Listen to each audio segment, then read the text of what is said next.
Hello, everybody, and welcome to this 23rd episode of the Closers Podcast. I'm your host, as always, Mark Alvarado, and this would be the time where I would talk about the guest, but I have no guest. Not this week.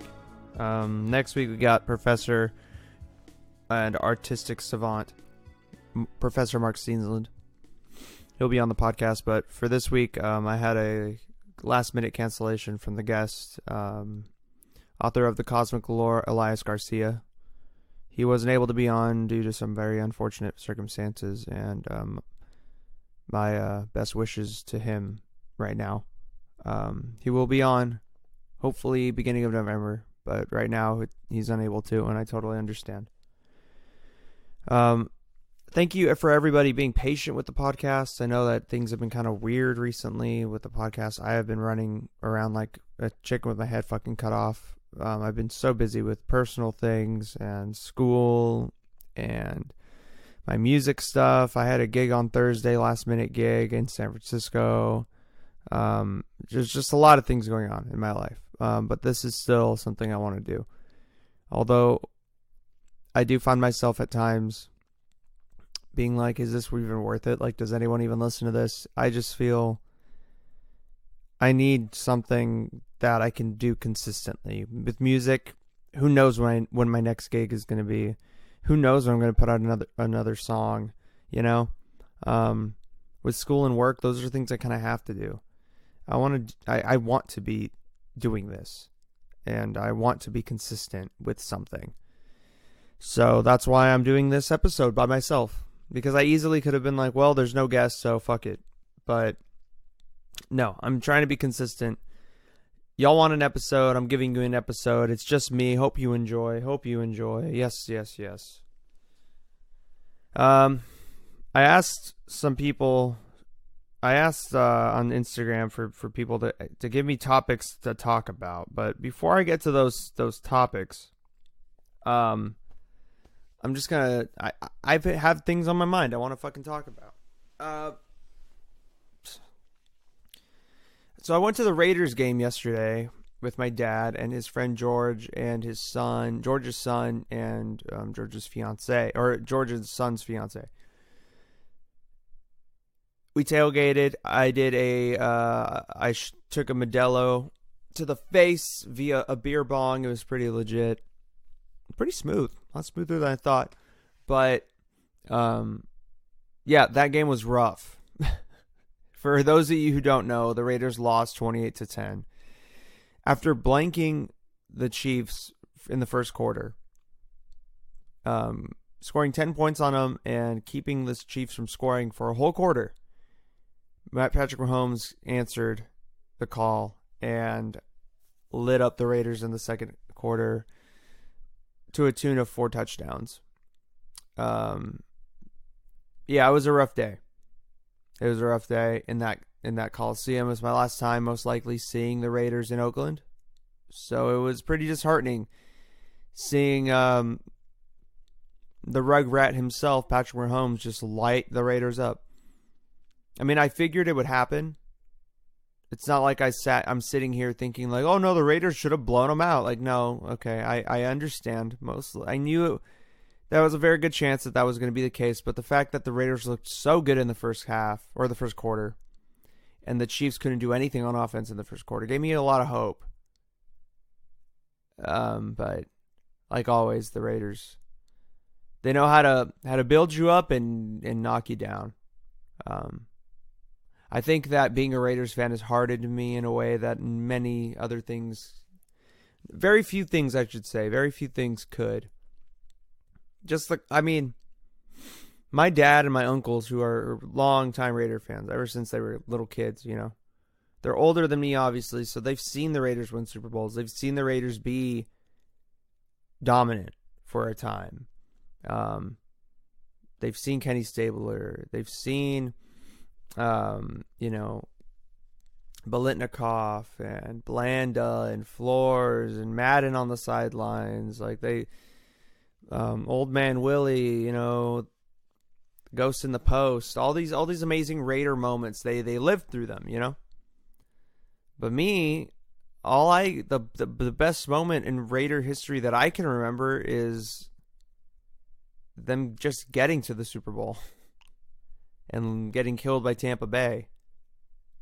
That's all I know as a Raider fan, and a lot of people in my generation who are Raider fans feel the same way. So it's toughened me in a way that very few things can, and I've become a more humble person because of the Raiders. And maybe that's a good thing. Maybe that's a blessing to me. I don't know. Maybe if I was a fucking Patriots fan, my ego would be so through the roof. Maybe that no one would want to be my friend. Maybe I have a lot of things to thank the Raiders for. Who knows? You know. But yeah, yesterday was a shit show. There was a couple dudes that we saw. Me and my dad, we were sitting kind of in the lower. We were in the lower bowl, right, like pretty close to the Kansas City sideline, and we saw some Raider fans get kicked out. There was almost a fight next to us. But even all things being considered, you know, it wasn't that much of a rambunctious crowd. I've been to worse games. I've been around worse crowds, and you know, people just are excited to see the Raiders. You know, when you go, it's a very jubilant and jovial atmosphere. It's unlike any other sports event that you can really go to. Just that the people that are there, they're all natives to the area. They all love their team, and they all will pay anything to see their team. And I feel as though there are very few franchises that have the same type of fan base. And of course, all the OG Raider fans want to sit here, you know, and say like, "Oh, it's not going to be the same in Las Vegas. It's going to be different." And yeah, it's going to be different. They're going to be in Las Vegas. There's a difference. And maybe the fans out there aren't as passionate as the ones in Oakland. I'll admit that, yeah. But to say that Raider Nation will not travel is pretty short-sighted to say. They're going to travel. They'll be there. Win or lose. I mean, there's people that travel for the preseason games. You know? I don't see how the Raiders fans wouldn't travel to Las Vegas. If you're in Oakland, it's less than a 2-hour plane ride to Vegas with no stops. So I don't understand how people wouldn't go. I mean, people already go all out for the tailgating. You know, that's a lot of money to spend just on one tailgate. You don't really realize it, but all the food, the beer, the tent. You know, you got to bring the barbecue. It's a lot of money. So if you're already spending all that money on that, why not buy a $300 plane ticket months in advance to go see the Raiders one weekend? Just why wouldn't you do that? And in Vegas of all places, you know. I don't know. I don't understand that logic, but I'm going to be there. I'll be there in Vegas, man.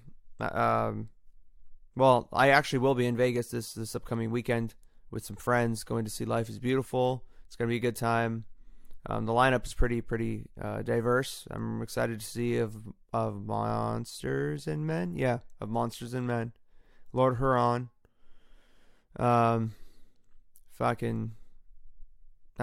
Billie Ellish. I mean, I'm not excited to see her, but like, it's one of those things where when back in the future, when I'm older and if I have kids, I can tell them I saw Billie Ellish live.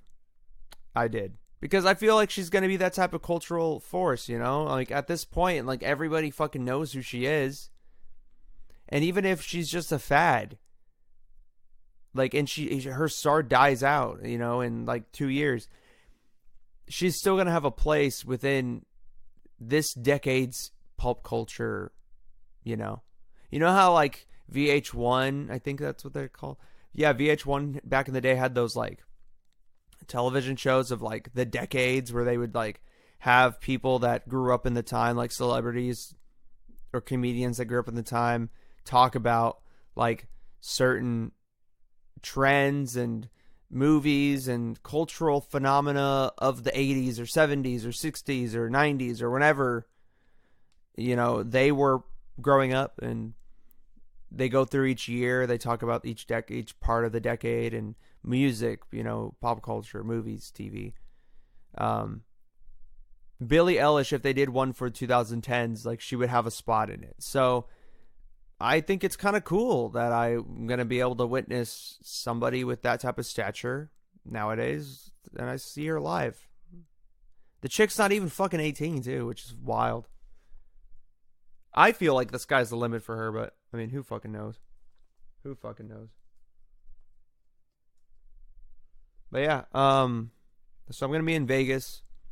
I'm going to see the Raiders when they go to Vegas. I really can't wait to go to Vegas this weekend. I definitely need a break from everything. Yeah, just everything's a lot, man. There's just a lot of things going on behind the scenes. I can't really disclose anything, but it's just a lot of work. Life is just a lot of work, I guess. But hey, I mean, everyone has to go fucking through it. All right, let's talk about, let's see.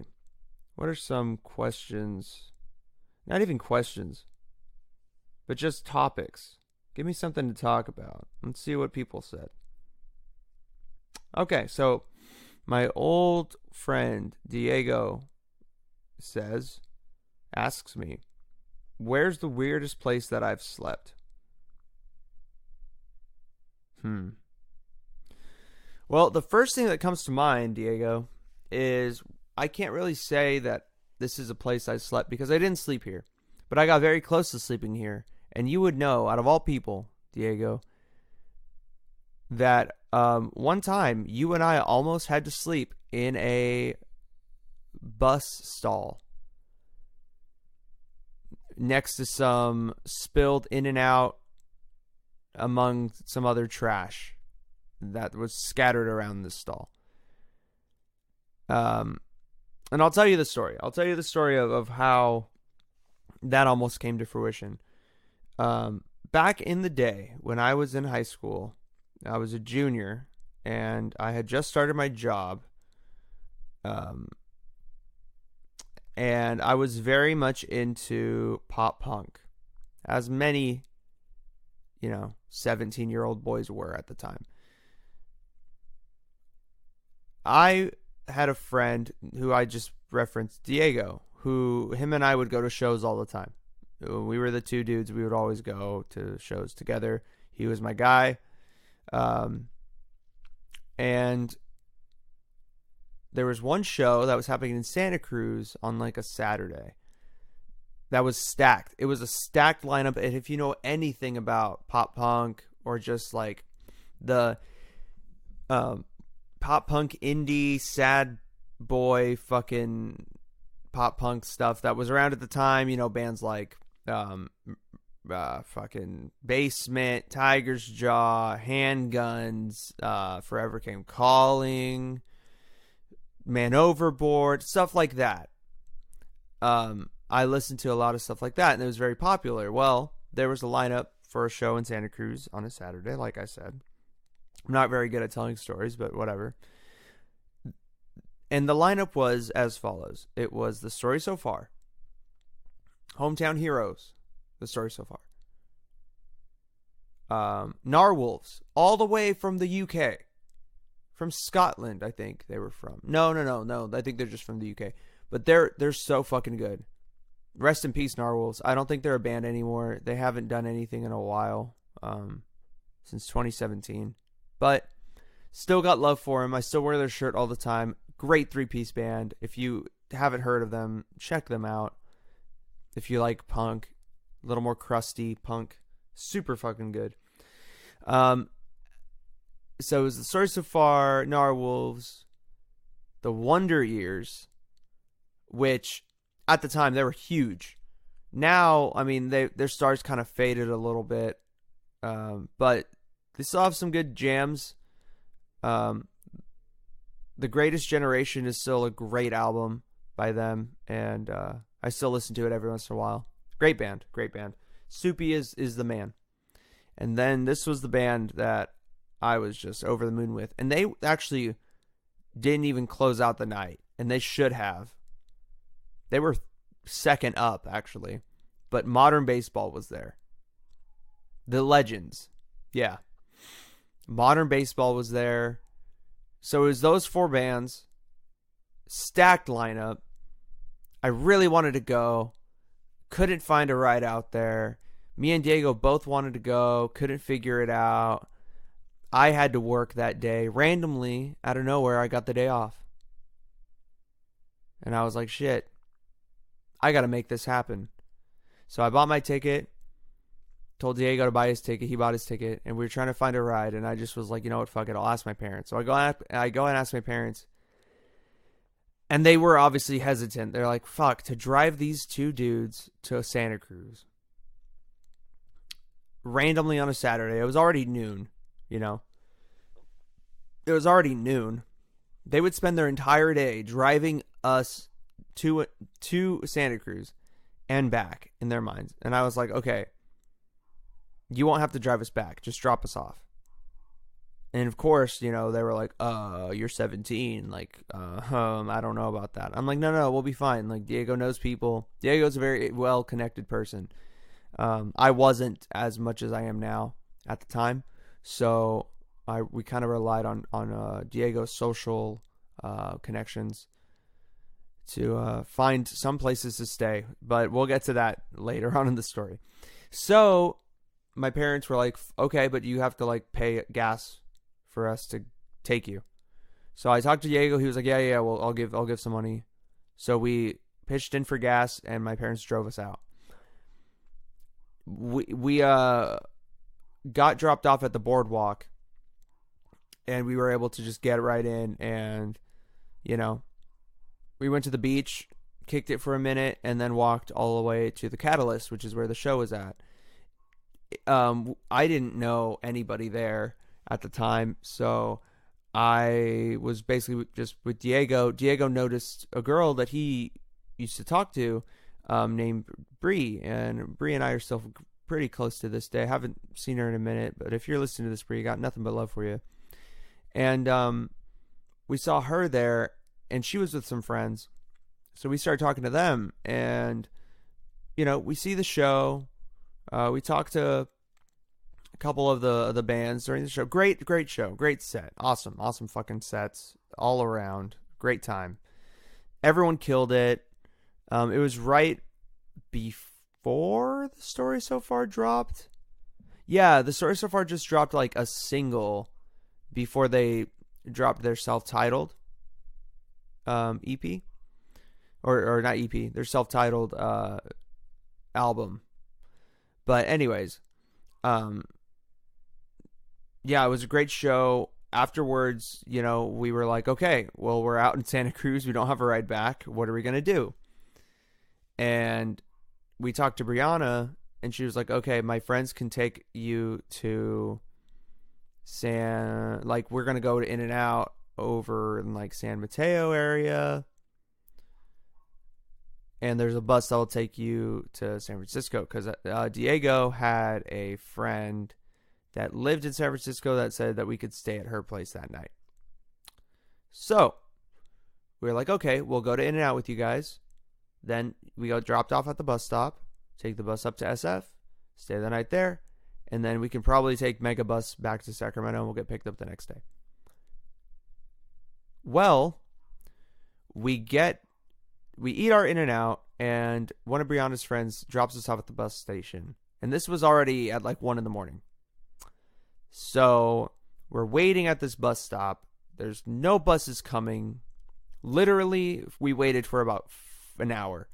Our phones were dying. My phone completely died. Diego's was on like 3%.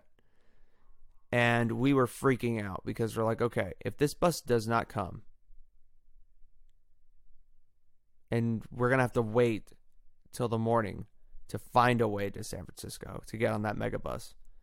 Because if we cannot get to the megabus, we're going to have to call somebody. We're going to have to find a way to call somebody to come get us from San Mateo. So we're freaking out. The bus never shows up, and I don't even know how this even happens, but one of Diego's other friends, not Brianna, but another group of friends, randomly texts Diego, and it's like, hey, are you in the Bay? And he texts him back on 3% battery. Yeah, actually, I'm in San Mateo. We're trying to get to San Francisco. And his friend, who's texting him now, her name is Becky. She texts back and is like, no way. We're driving through San Mateo right now. And he was like, can you please pick us up? We will pay you to drive us to San Francisco. And she was like, you don't have to pay us because we live in San Francisco. Yeah. Insane. So she finds our location and she comes and gets us. And as we're getting into her car, the bus pulls up. It was like that episode of SpongeBob where he like tries to get the bus out of like that one dark place or whatever. Like the deep sea or whatever bullshit. It was like that. It was hilarious. So we got a ride all the way to SF. We got invited by Becky to stay at her place, but we were like, no, you already did so much for us. We'll stay with Diego's other friend, Nikki, and we did. And then the next day we took Muni, hopped on the megabus, went back to SF, got picked up by my mom, and that was that. Or actually, no, Diego's mom. And that was that. Awesome time. And that we were not even 18. Neither of us were 18 yet. Pretty fucking gnarly. So that was like that would have been the weirdest place. But as of right now, the weirdest place that I have ever slept probably actually was yesterday. You know, surprisingly. Maybe it's recency bias. I honestly can't remember every place I've ever slept, but I was waiting in the BART parking lot for my dad's friend George to come because he picked us up and he drove us over. And we got out of the game before he did. So we got on BART, got back to the Dublin Pleasanton station probably an hour before he could because of the foot traffic getting out of Oakland O.Co Stadium and all that. We kind of jumped the gun because there was still only like maybe 8 minutes left in the game, but you know, by that point the Raiders were fucking done. So instead of staying and, you know, torturing ourselves, we left early. Got back to Dublin at around 5, and George didn't get there at around 6, and I was dead tired because we had to get up at like 5 to tailgate. I didn't go to sleep until the night before until like 1 because I was working on an essay, so I was running off like 4 hours of sleep. Super, super tired. The sun was beating down on me all day, and so I, you know, was sitting in the shade of this like sedan, sitting on this the curb. That's funny. Yeah, sitting on a curb right next to this like sedan, so I got some shade, and I just passed out sitting there with my sunglasses on with my Raiders gear. My dad went and sat on the other side of the parking lot where there was some more shade, I guess. I apparently at some point laid down, so I put my head on the curb while I like lay down on the concrete on the pavement. Actually pretty comfortable. Not gonna lie, I thought it would be a little bit more uncomfortable, but the cement actually was pretty nice to my back. So I guess that's like the weirdest place I slept. I straight got slumped. Like, that was insane. Alright, so let's move on. What's the next topic? What's something else I could talk about? Da-na-na-na-na.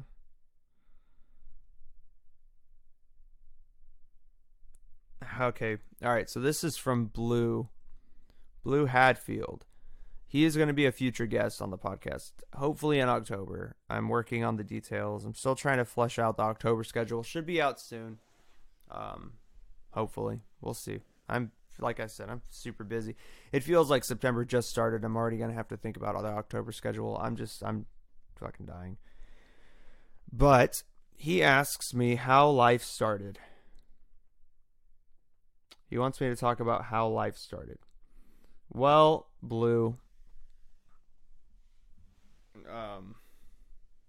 it's a good question, I guess. I don't really know, like, how it really started. Who really does know? And when you say that, are you asking just how lives in general start? Or are you asking, like, how, like, life, how the universe started?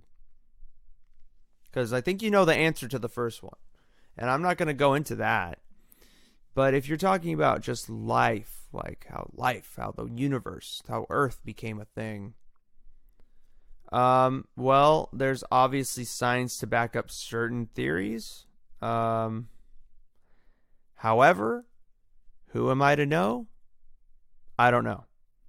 I believe that there's some deity that created everything? I don't think so. However, could I be wrong? Yeah, I could.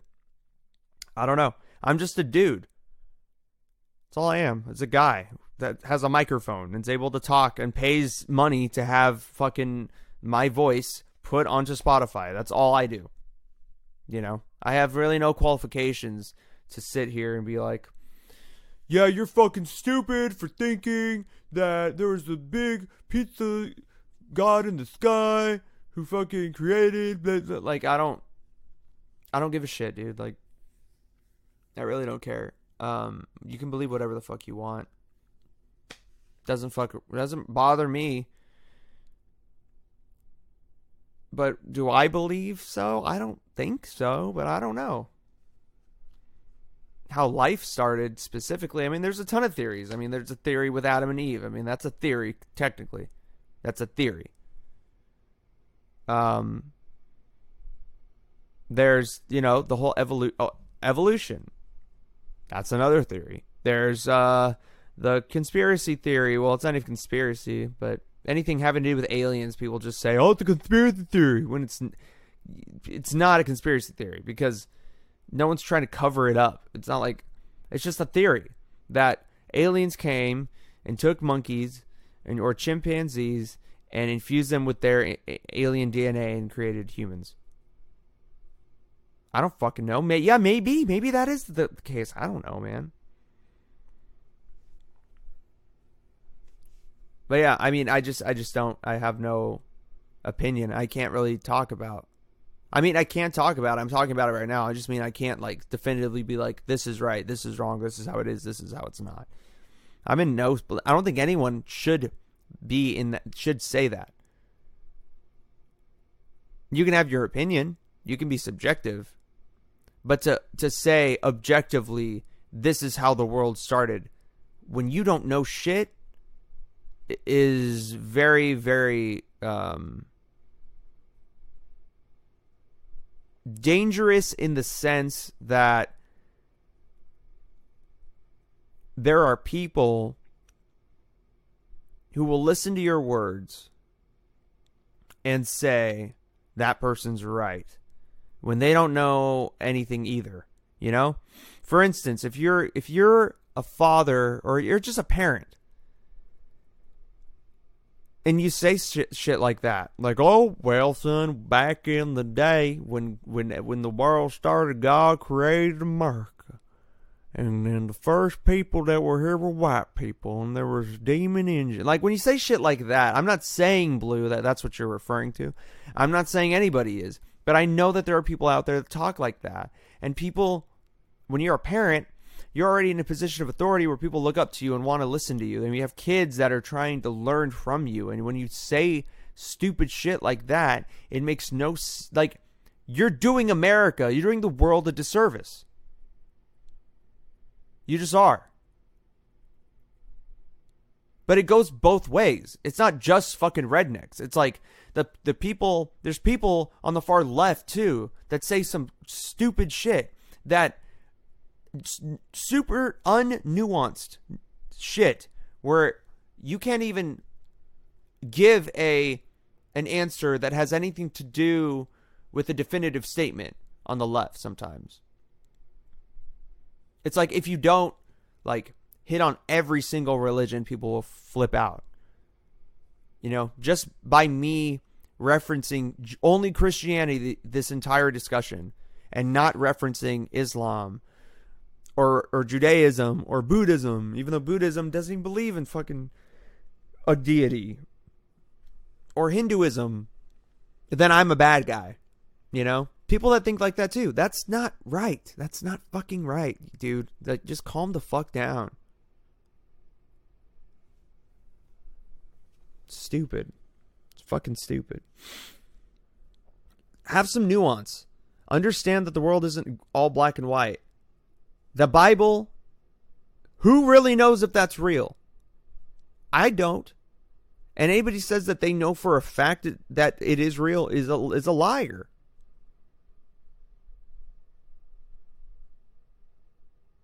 They are a liar. Because they didn't write it. They didn't see it be written. Nobody alive today knows for sure. But guess what? It's okay. That is okay. You can believe in something and not know for a fact that it is a fact. As long as you accept that it is not 100% a fact, then you're good.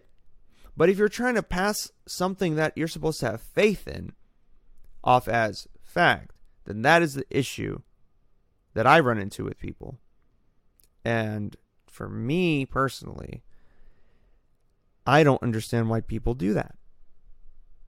Because it is a little disingenuous.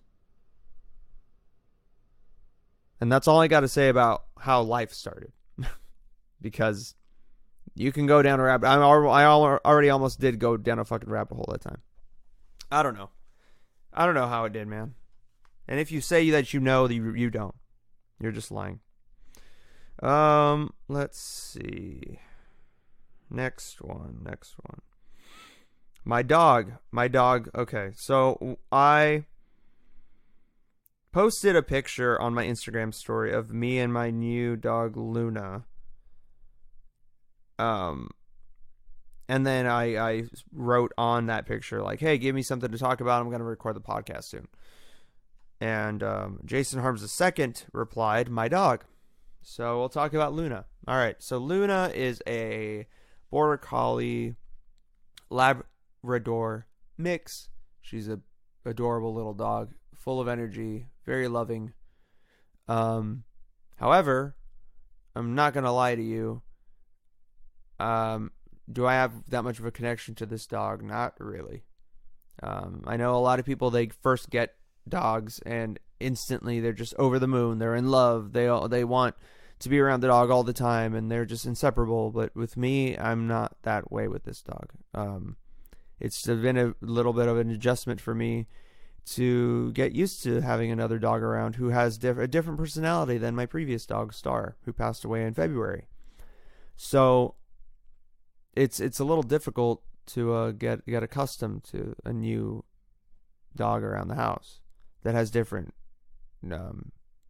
ways of doing things, a different routine, listens to certain commands, is still being trained, still has accidents in the house sometimes. Is a puppy. It's not her fault, but at the end of the day, like, it's not my fault either that I am not 100% like attached to this dog, and I don't think I will. Star was my dog, and no one could really replace her. And I'm not saying Luna should, but when you lose a dog, when you lose your first dog, it's always hard, because you're the dog that was with you from when, for my case, since I was 10 years old, and to have her for 12 years and then to have her just be gone after enduring a lot together, being through a lot, having Star be there for me through a lot of different moments in my life, and then one day for her just be gone, and 5 months later to have a new dog that was just randomly kind of thrusted upon me. I wasn't really expecting it. It's going to take time. But is Luna a bad dog? No, she's not a bad dog. She's just a puppy. She doesn't know certain things. And that's okay. But yeah, my dad, he got Luna on a whim. He really missed having a dog around, which I don't blame him for. I understand it. And yeah, so now we have this dog, and trying to make the best of it. She has her good days, has her bad days, as do I. But you know, I know that Luna's going to be around for another 12 years or so, which is crazy to say. Like, I'll be 34 when she probably will pass away. Life is going to be very different around that time. Very different. I wonder how. I don't know. So there you go. That's my talk about my dog. Okay. Let's see. What's the next thing? Okay, Carlito says D's nuts. I mean, they're a decent, metal band, I guess. A little outdated, a little cringy now, but they're fine. And then this is like the last sticker response that I have. And I'm going to spend a little bit of time on it just because it's interesting just the word. Like all Michael who wrote in to me, all Michael said is just girls. And I don't really talk about romance on this podcast, my personal stuff, and I'm not going to right now. I don't really hit on it because to me I feel like it's just everywhere, it's always on everyone's mind. It's on, like you can't go out at your house without hearing something or just love and affection in the sense of you trying to find somebody, a counterpart, a partner, is always around. And I feel like it's exhausting. There's other things in the world, than just girls or boys. You don't have to be pursuing that all the time to be happy. And I learned that. But on girls in general, my opinion on girls as a whole faction of people, it's the same opinion that I have for, guys. There's shitty people. There's shitty girls out there, man. Shitty. And then there's amazing girls out there. And the thing that you have to remember too is that amazing girls can act shitty and shitty girls can act amazing at times. It just depends. It just depends. And that goes for guys too. There's really shitty dudes who have really good days sometimes and they come off as Prince Charming. But then you get to know him and you realize this guy's a piece of shit and I made a mistake. And then there's girls who pass on dudes because they think, yeah, this guy, fuck this guy. But he just had a bad day or it was just a bad, weird interaction. And he's actually a great person. And they would have been soulmates. They would have been married had she just have given him a chance. And vice versa. These things are interchangeable. It's not just like I'm just saying oh, girls are this way, guys are this way, and this is how, No. That way of thinking to me is very outdated and kind of dumb. Girls don't have to be a certain way and guys don't have to be a certain way either.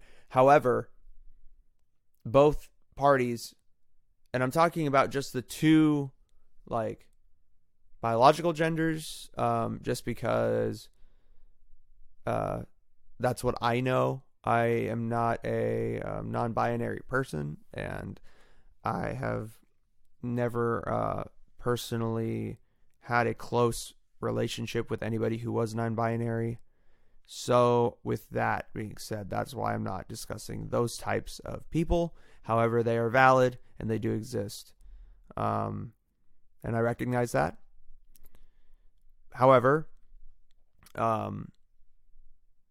I feel like our generation, my generation, is big on trying to break the mold and trying to be different from the past generations, having those preconceived notions of like women have to be ladies and they have to be this way, you know, and they can't act certain ways and have to be, you know, and, you know, there's a lot of ladies out there, girls out there that say they don't want a guy who's super muscular and don't want a guy who's super, you know, masculine. They are okay with a guy just being themselves. And guys say the same thing. You know, I don't want a girl that's super girly. I want a girl that's just themselves. And, you know, that's kind of the common thing now. You know, you hear that. Okay. Good for you. Hooray. Hip hip hooray. You're a beacon of hope in the sea of worry. Like, I get it. But then you really kind of dig deep into their psychology, into what they believe, those people that say things like that, and they really just believe what every other generation has believed. And what they want out of a partner is the stereotypes, you know, the stereotypical dude, the stereotypical girl. Like, that's what they want at the end of the day. I feel like that's how it is for a lot of people. Why that is the case, I don't know. But I just know that I think a lot of our generation just does a lot of talking, not enough action when it comes to dating and being more open to people that aren't what you're necessarily looking for at the time. I'm not saying that I'm above that or anything like that. But I believe that that is true. And I believe that that is something that our generation has to work on. Because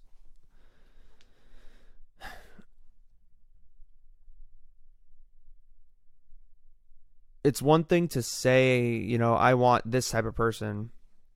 Or I just want a guy who's himself, you know.